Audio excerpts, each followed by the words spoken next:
2024 San Diego Padres, man, they forgot how to hit. They literally forgot how to hit. Manny Machado, Xander Bogaerts, Jake Cronenworth, Fernando Tatis, all of them every single night show up, go through the motions, look like they have no idea what's coming every single pitch, every single at bat. Looks like they're shocked to see pitches come out of the pitcher's hand that he has and uses readily in his arsenal.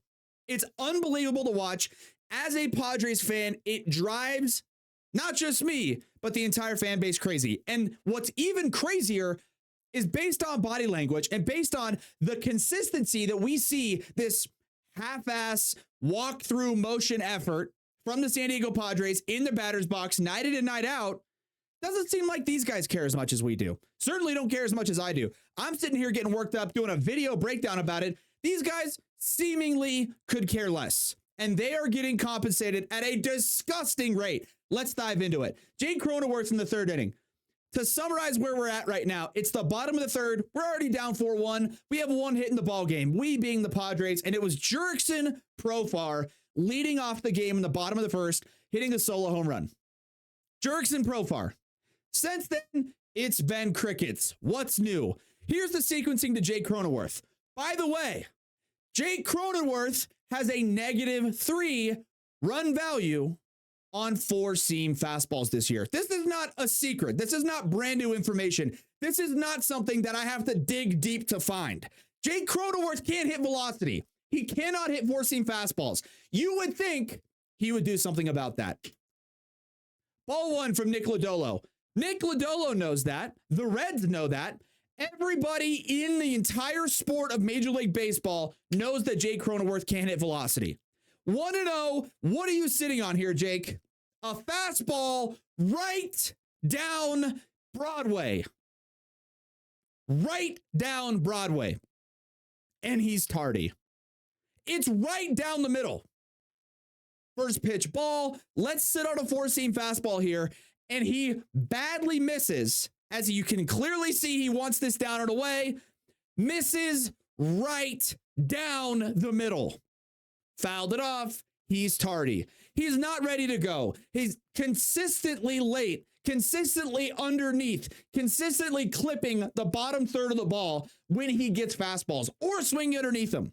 And by the way, that's not 104. It's 93 right down the middle. Strike one. Okay, we got a lot of time to work with.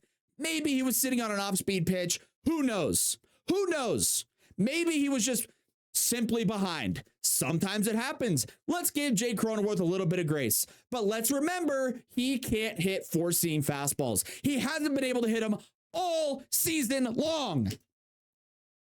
4-seam, inside corner.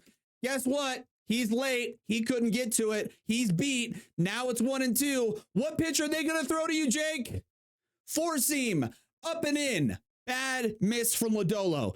Anybody with a brain that's played the sport of baseball in the past will tell you the next pitch is going to be a breaking ball and it's going to be down and away, especially lefty on lefty.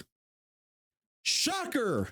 He takes it. But guess what? That's just a broad baseball knowledge take right there, because Jake Cronenworth had in his head exactly what I just said, and now it's 3-2. Jake, he's going to throw you a fastball, brother. You have a -3 run differential. You haven't been able to hit 4-seam fastballs at any velocity all season long, especially up and especially in. So I wonder, Jake, what's he going to throw you? Oh, it's another cock shot, and he didn't touch it. How is this a thing? How is this a possibility? How is this happening? Do you guys understand? Shohei Ohtani would have hit that fastball and the 1-0 fastball, respectively, each 137 miles an hour and 500 feet. Both of those pitches. Jake Cronenworth can't hit them. He's hitting third on this team, and he can't hit those pitches. What are we talking about? What are we doing? Here's Manny Machado, $360 million, right? $350 million. Here's his at bat against Nick Lodolo. First pitch strike. All right, I guess Manny's going to start working the count because he's only got 55 pitches and it's the bottom of the fourth inning. Naturally, Manny's going to work the count a little bit. 0-1, he saw a strike. Let's do some damage. Now it's immediately 0-2. He could throw anything. He could throw a changeup down and away. He could throw a breaking ball down and in. He could go hard up and in with velo. Let's see what he comes with. Hard up and in, missed his spot. Missed his spot. That's what we like to call in the business a waste pitch, a setup pitch, a fastball to change the eye level that starts at the top of the zone. If he swings at it in any capacity, he's not going to do anything with it. So Manny, what do you think he's going to throw you next? Let's check out the setup. Weird. Velo up, immediately followed by soft down and away. Fastball. He was on it. He fouled it off. What an excellent job by Manny Machado to foul off a tough pitch on the corner with 2 strikes and continue to work the at-bat. Unbelievable. Next pitch, changeup, another foul ball. What's he going to do now? I don't know, and it doesn't matter because it's been 1-2. He's had 2 strikes on him since the first 2 pitches of the at-bat. What's he going to throw? A breaking ball down, and Manny has an excellent take. Now it's 2-2. Do some damage. Oh, wait. It's the same pitch, and he swings over the top of it, spins into the ground, doesn't come close to touching it. Here is our $280 million now second baseman, Xander Bogaerts. Xander Bogaerts had to move from shortstop to second base because he's so old and can't move so badly that he moved from the premier position of shortstop over to second base. By the way, his left wrist is apparently just permanently damaged. That's awesome to hear with $280 million on the books. First pitch from Lodolo, that's a breaking ball. It's right down the middle. Forget about it. Who cares? Next pitch, off the plate, missed his spot. So now we're 1-1. Now we're 1-1. What pitch would you guys guess here? That's either a fastball down or it's going to be off speed down. There's the changeup in the dirt. By the way, was never really a strike to begin with, right? This pitch was really just never a strike. Starts below the zone, finishes in the dirt, and Xander has a beautiful one-handed cut. Also wanted to point out quickly the awesome and stellar body language from our young superstar in the dugout, who is one of the quote-unquote leaders of this team, at least in terms of levels of play. Awesome body language. Love his facial expressions. Really getting social in the dugout, keeping things light. David Bell could care less. He knows Nick Lodolo could just roll through this order 1 through 7, throw any pitch he wants in any location, and he's going to get a punch out. So here comes the 1-2 pitch to our $280 million second baseman. Another pitch that was never, ever a strike. Comes out of the left-handed arm slot in the left-handed batter's box. He doesn't throw the world's nastiest two-seam. This is a sinker, probably, you'd like to define it as.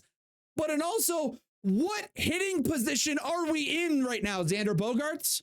What hitting position are we in? And what pitch are we looking for? Are we looking to just foul it off, right? Because you look in the zone, and then when it's off the plate, you don't swing. You don't swing. You know he has a sinker. You know if he starts it on the outside corner, it's going to have arm side run and it's going to be off the plate. Xander Bogaerts decides, I'm going to swing one-handed anyways because they pay me $280 million to not do damage and have an OPS under 600. That's what they pay me to do. That's what the fans came to see. Another, by the way, excellent leadership example and body language, totally not tucking his chin right here, totally not walking all the way to the dugout with his head down. That's just exactly what you want to see from your superstar second baseman making $280 million a year. Here comes, by the way, Ha-Sung Kim. Ha-Sung Kim. Ha-Sung Kim. You ever turn on a Padres game and you watch this guy taking that bat in Petco? They play that little tune, boom, boom, boom. Boom, boom. And the fans chant his name along with it. Ha-Sung Kim. Ha-Sung Kim is adorable. Let's just call it that way because he tries his hardest. The guy really gives it his all. But boy, let me tell you, most of his at-bats look like he's never seen Major League pitching before or any pitch above 91. So here's the first pitch from Lodolo. Change up down. Just keep in mind, the two batters before Ha-Seong Kim had the approach of first pitch takes. Ha-Seong Kim comes up to the plate after drawing a walk in his first at-bat and decides, you know what? We're going to let this one fly on the first pitch. Love to see the cohesive approach and the all-around, unified attack mode at the same pitcher that all these guys are just seeing. Xander had a first pitch take. Manny had a first pitch take. Ha-Seong Kim says, pull the trigger. First pitch take. Next pitch, fastball up. Ha-Seong Kim, your foot was hitting the ground when that ball was in the catcher's glove. Let's take a look here. If your foot's down there and that ball's 12 feet from home plate, you aren't going to be able to get to it, right? So now we're immediately down 0-2. Fastball up. Nick Lodolo, throw whatever you want. Change up down. Ha-Seong Kim, auto take mode with 2 strikes. Oh, wait, another pitch off the outside corner. Ha-Seong Kim, just the type of swing you want to see, right? Foot's down here. Honestly, stepping towards shortstop a little bit with that front side. That front hip and his hands are below his shoulders. His front hip is gone. And the pitch is 8 inches off the plate. One-handed swing, soft contact to first base, and the inning is over. Just the type of inning you were hoping to get out of a team that's down by 3 in the middle part of the game from their 4, 5, and 6. Exactly what you're looking for. Then we bring up Jurickson Profar later on in the game. Bottom of the 6th, it's still 4-1 because I mentioned Profar led off the game with the home run, and nobody has done anything since then. That seems normal. That seems like how these guys should be performing when they're getting paid $300 million. Here's Jurickson Profar, known power hitter Jurickson Profar, the guy that all he does is hit home runs, especially considering his size, his stature, his strength, his career. And he gets a first pitch changeup out over the plate and decides, you know what? I'm just going to turn and burn. I play at Petco Park. I play in San Diego, the hardest or second hardest ballpark to hit a home run in the major leagues. And I am going to elevate and celebrate every chance I get. Foul ball for strike 1. Okay. Next pitch, slider down and in. Is he chopping wood or is he trying to hit the baseball? Because here comes a slider. He's sold out on a fastball. Did he miss it by 2 feet? 3 feet? You guys tell me. Let's see. Barrel's in the middle of the zone. That ball is at his back foot. So now we're down 0-2. What should we do? Again, get a high fastball, sit dead red. I'm going to turn and burn if I'm Jurickson Profar. Turn and burn. Pull that thing in the air. Hit it as high and as hard as you can. Because, Petco Park, the home run central of Major League Baseball, surely this ball's not going to die at the warning track. Surely with Jurickson Profar's power, that ball's going to get out. Oh, wait, it doesn't, because it's Petco Park. Hit line drives or die. That's what Petco Park is. Even on home run swings. Either hit it 107 off the bat at a home run launch angle and it'll go out of the ballpark. And if it's anything less than that, it is going to die at the track. Hit line drives. Jurickson Profar, you're 5'9", you're a switch hitter, and you weigh 165 pounds soaking wet. Hit line drives. Stop trying to elevate the baseball over the wall. Just because you ran into one in the first inning doesn't mean you're Manny Ramirez. Hit line drives. And then here comes, Fernando Tatis Jr., Mr. Body Language himself. Keep in mind as well, Jurickson Profar came up to the plate. Nick Lodolo had 82 pitches in the 6th inning. He now has 85 pitches. That was a 3-pitch at bat from Jurickson Profar. First pitch to Fernando Tatis Jr., get off my plate, because Nick Lodolo has now set up shop and he's sleeping at Petco Park because that's his house. It's daddy's home. And it's Nick Lodolo. On 1-0, Fernando Tatis Jr. decides, I'm going to fly open. I'm going to turn and burn. All I want to do is yank the ball in the air. So here's a changeup on the outside corner. He elevates it in the air, And lo and behold, it dies before the warning track because you can't hit home runs at Petco Park, especially Oppo, if you don't think backspin, if you don't think line drive, if you don't stay connected and take a firm swing through the baseball. But Fernando is selling out fastball, and he gets a changeup out over the plate, lunges at it a little bit, caught it out in front, one-handed swing. You are out. Again, less than 3 pitches in the at-bat. Here, Nick Lodolo, you want to pitch another inning? You might as well. Go get him, sister. Jake Cronenworth at the plate. Remember the fastball situation. Nick Lodolo says, I'm going to throw him a get-me-over breaking ball to get ahead in the count, and then I'll just blow everything right by him at 93 miles an hour. He misses with the first pitch breaking ball. So Jake Cronenworth, what pitch? Just what pitch? What pitch do you think is coming? Oh, it's 94 right down the middle. Is there any particular reason why you didn't swing? Oh, wait. Oh, because you thought it was a ball, even though it's 3 balls on the plate. Got it. Right? Because Jake takes this pitch, shakes his head briefly, and then goes, is that a strike? Really? I don't know. Huh? It's right down the middle, Jake. Swing the bat. Now it's 1-1. Nick Lodolo, anything else?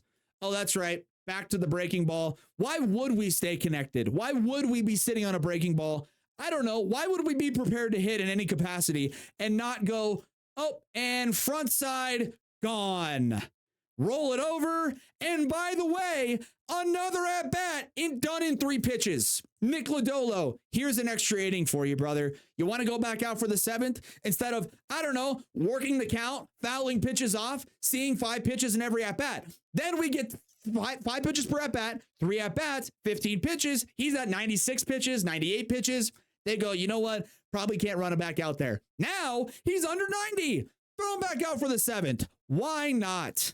Why not? Another masterclass by Jake Cronenworth.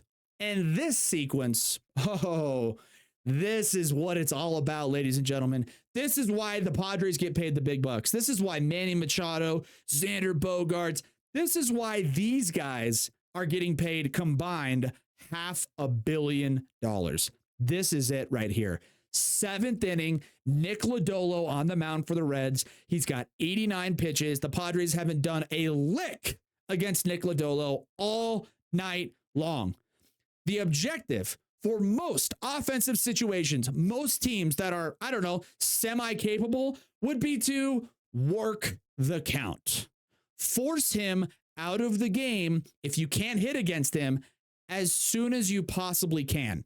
And when you force the count, that means taking pitches. That means fouling off close pitches. That means working the count in any capacity. So naturally, Manny Machado gets a first pitch fastball in the outside corner and pulls it on the ground to the third baseman. Is he going to beat it out? Of course not, because he's running with an RV attached to his belt buckle.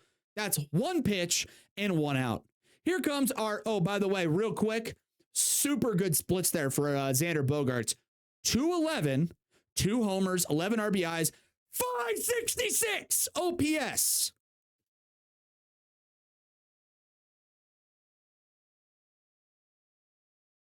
Fastball right down the middle.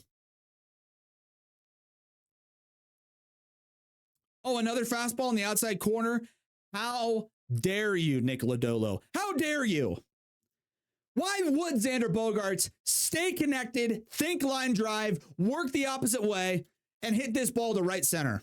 Absolutely not. He must, under any circumstance, pull this baseball. He has to. You don't understand. He has to. Ground ball to short. By the way, that is 3 pitches, 2 outs to our 4 and 5 hitters. Here comes the man himself, Ha-Sung Kim. Ha-Sung Kim. Ha-Sung Kim. Run that back real quick. 1-0 count. Ha-Sung Kim. Just sell out fastball, man. You might as well.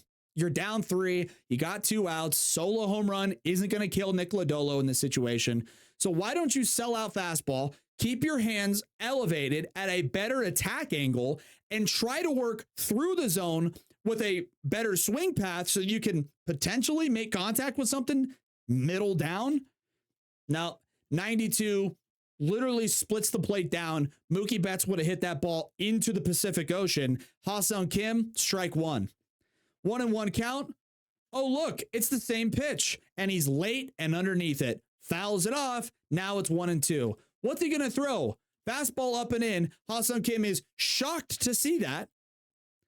Throws the exact same pitch. Ha-Seong Kim takes a samurai chop at it. Now he can throw whatever he wants. And he does. And Ha-Seong Kim is the Tasmanian Devil. Bugs Bunny spinning in the ground like a top. That's 3 strikes. You're out. Really solid effort from the boys there in the 7th and the last inning that Nick Lodolo pitched. Moving on to the 9th and final inning here of this video. Fernando Tatis Jr., Mr. Body Language himself, Mr. Sellout for the fastball, Mr. If things aren't going well, I'm not going to give it everything I've got. We're down 5-1. He comes up with nobody on, 2 outs in the bottom of the 9th against Alexis Diaz. Fastball, slider. Fastball, slider. That's it. That's all he throws. It's an 0-0 count. Fernando Tatis Jr. says, you know what? Forget everything. I'm going to sit dead red. Oh, that ball's 1.5 feet off the plate, and it's strike one. So, okay, Fernando has just now fully committed. It is fastball or nothing. It's fastball or nothing. Let's see. What does he have to offer here? What do you guys think he's going to throw? If he just threw a slider 1 foot off the plate and he swung at it, he's going to go back to it. But Fernando is sitting on fastball. So if he gets a fastball, surely, and I mean surely, he's going to do some damage. Oh, there's the fastball, and he's late and underneath it. So which one is it, Fernando? Are you sitting fastball? Are you sitting breaking ball? Or are you hoping he throws a 90-mile-an-hour pitch right down the middle? Because that seems to be the only pitch you're timed up on. Everything else, you're beat. You're beat on breaking balls, you're beat on velocity, and you have no idea what's going on. By the way, once again, immediately an 0-2 count. Fernando, body language king, the master. 0-2, Alexis Diaz, literally throw any pitch you want. How about another slider away and another excellent, wonderfully executed, maximum effort, maximum intensity, maximum focus at bat from Fernando Tatis Jr. Just what we were hoping to get out of our superstars that we pay $300+ million for. This entire video and this Padres team is exactly who they were last year. They're the exact same players, the exact same effort level, exact same intensity. There's no focus, right? There's no intention. There's nothing. There's nothing you could say. When you look through the StatCast stuff on Baseball Savant and you go to the StatCast hitting, the most glaring and obvious thing that you can look at is team-related stuff. And I mentioned Shohei Ohtani. I mentioned Mookie Betts. Obviously, the Dodgers are probably one of the best teams in Major League Baseball. And you look at a lot of these categories that are red, things like expected batting average, expected slugging, and you sort them from best to worst. Oh my goodness, could you believe that? There's a San Diego Padres in the top 10 in expected slugging. What about expected batting average? Oh my gosh, the Padres, they're 4th in the league in expected batting average. How could this all be happening? Oh, that's right. When you sort by launch angle, the Padres have the 3rd lowest launch angle in Major League Baseball. 4th lowest. They're doing nothing but hitting ground balls. And then when they go to Petco Park, the least homer-friendly stadium in all of baseball, they hit fly balls. They try to drive the ball in the air. They try to hit home runs. Make it make sense. Here's the Padres and Cincinnati Reds game that I was just referencing. And let's take a look and sort some of the contact in this game by exit velocity. Elly De La Cruz, home run. Balls hit, let's just use 100 miles an hour as a benchmark. Manny Machado with two pieces of contact over 100, the single in 9th inning and a flyout in the 1st inning, both at 103. Jurickson Profar's home run just gets out at 101. Jake Cronenworth grounded out at 100. And that'll do it for balls hit over 100 miles an hour by members of the San Diego Padres. And then we move on to another game that happened at the same time with the Arizona Diamondbacks and Los Angeles Dodgers. And once again, we'll sort it by exit velocity. Oh, 100 miles an hour as a benchmark? How many balls in play did the LA Dodgers have over 100 miles an hour? Let's see. 1, 2, 3, 4, 5, 6, 7, 8, 9, 10, 11, 12. So they're hitting the ball better. And then when you go by launch angle sorting, they have the second highest launch angle in baseball. So they play at a semi-hitter friendly park. They hit the ball harder than anybody. They find the barrel more than anybody.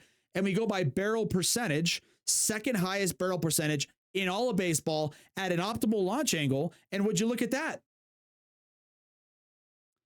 Single, double, line out, single, double play, double, home run, double, double, single. It's night and day. It is a night and day difference.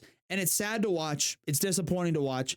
But ultimately, that's kind of where we are, guys. The Padres are going to continue to be lame. They're going to continue to be average. The best, quote unquote, players on their team aren't good. They continue to go out and put together half-ass at-bats, half-ass efforts, minimal approach, kind of a sell out for one pitch, happy to make contact. Xander Bogaerts, sit in one spot, one location, one pitch, Manny Machado, or Fernando Tatis Jr., go up and swing until I hit something. Or Jake Cronenworth, hope that they don't throw me a fastball, because if they do, I will not be ready for it. I simply won't hit it. Or Jurickson Profar, try to hit a home run on every single swing, even though I'm 5'7" and I have no pop. That's where we are as a team. That's where the San Diego Padres are. So when you see this video today, tomorrow, anytime for the rest of the 2024 season, and you're wondering why the San Diego Padres are bad, not in the postseason, not in the mix, 5, 8, 10 games under 500, this video should explain everything to you. So appreciate you guys tuning in as always, and we'll catch you guys next time. Peace.